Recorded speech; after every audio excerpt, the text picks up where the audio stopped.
Hi, what's up, you guys? This is Danetta, aka D.E. Williams, and of course, I am here to talk ish and chew bubblegum. Last night, I did a podcast episode on one of my most embarrassing moments ever. And of course, in this particular episode, I do turn it around as if it's not all on me and I made it about other people and not being there for you. Like, okay, so let's say if there is something so embarrassing that is going on with you and you probably don't notice it, but others around you notice it, like so called family and so called friends or even associates, whatever. I mean, if it's something that's happening, you would want them to tell you, right?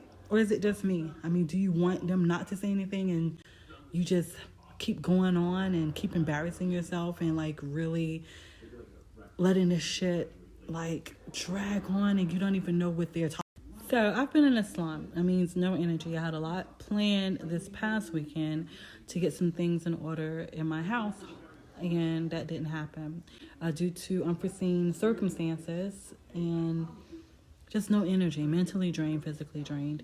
And a guy not too long ago shared a post with me on Instagram in regards to people who think creatively, who are more, I wouldn't say artistic, but people who come up with different and new innovative ideas actually are people who work out more than other people. So, and I was like, I started thinking about it. I was like, that is so true because when I was working in office, I worked out maybe like an hour and 30 minutes a day. Okay. And I was writing my ass off.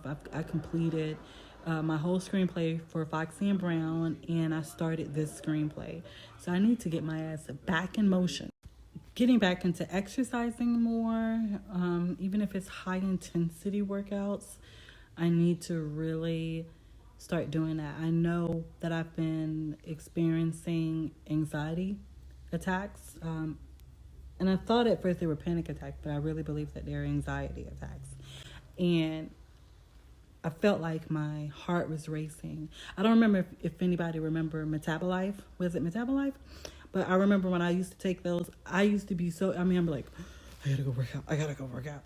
And those, and I can see why they took those off the market because those things had you had to get up. You had to get up and you had to be moving because you felt, I myself felt like my heart was gonna like take off without me.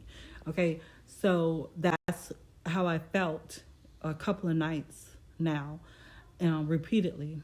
And I would literally get up and just start running in place, and I would do it for a long time. So yes, I will be getting back into that. Even if I'm going to be running in place, I did it one night.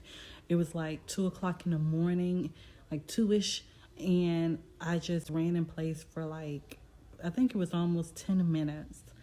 And I was like, and I kept going. Even my legs were like, because I'm a big girl and I haven't like exercised like I was doing in a very long time. So once you start back, you feel it. And I did start feeling it in my legs, but because my heart was racing, I didn't feel tired at all. But my legs felt it. My legs were like, girl, we gonna stop.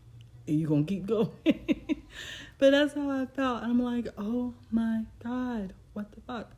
So yeah, I got to get back to doing something. And I don't know if it's the ibuprofen that I was taking because I was taking that if I started feeling like a toothache or something.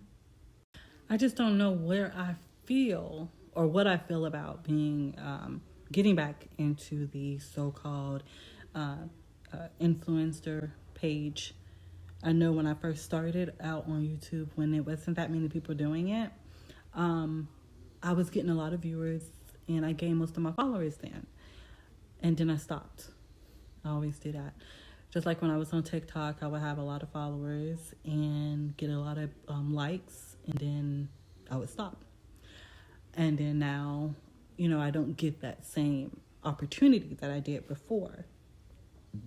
Especially you have so many people now doing what everybody else is doing, and now you just have to have that is it niche on what you're supposed to be doing. So you have to have a brand, of course, but you have to be personable and likable by everyone in order to become viral.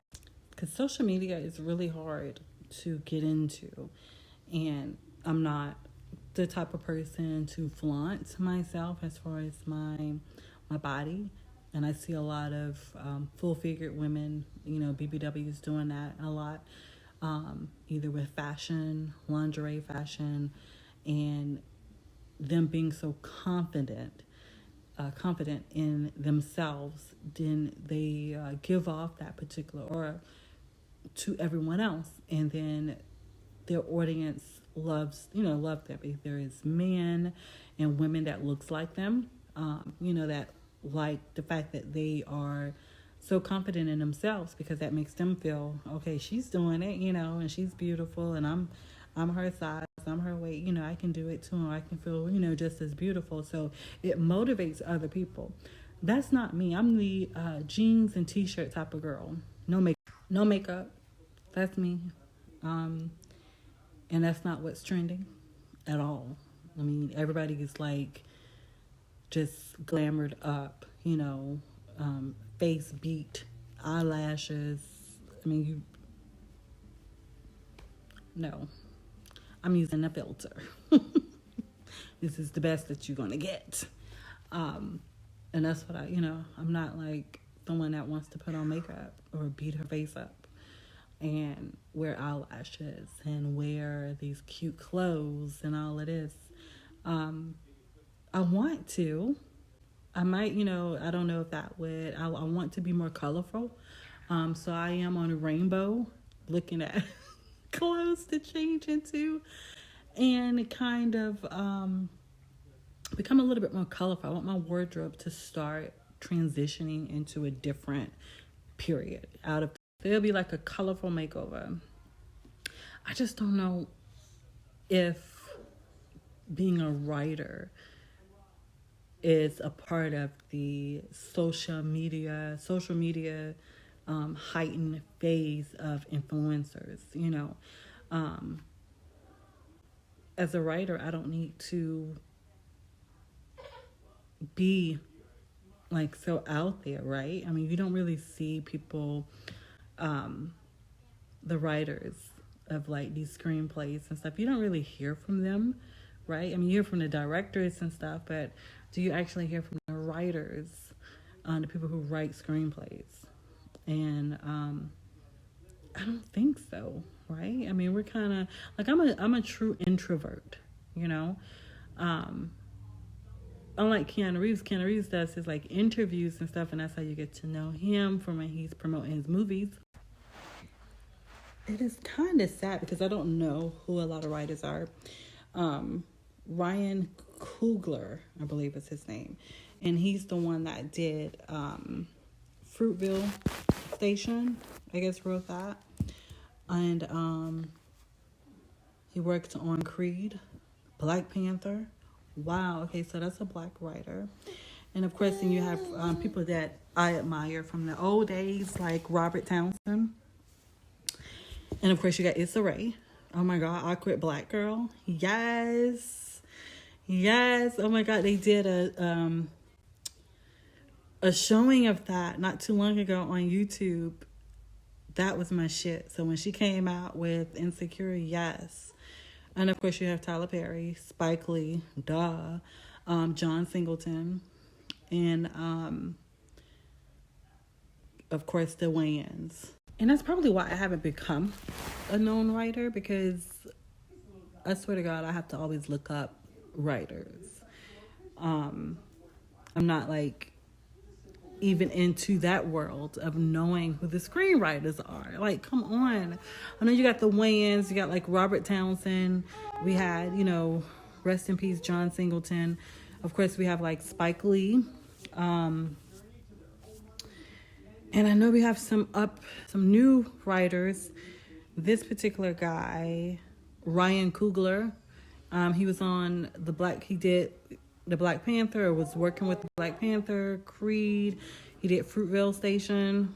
Fruitvale, is it Fruitvale or Fruitvale? You have people like Eddie Murphy. Yeah. Issa Rae. Yes. Awkward Black Girl. Come on, that was my shit. Yes. So we have a lot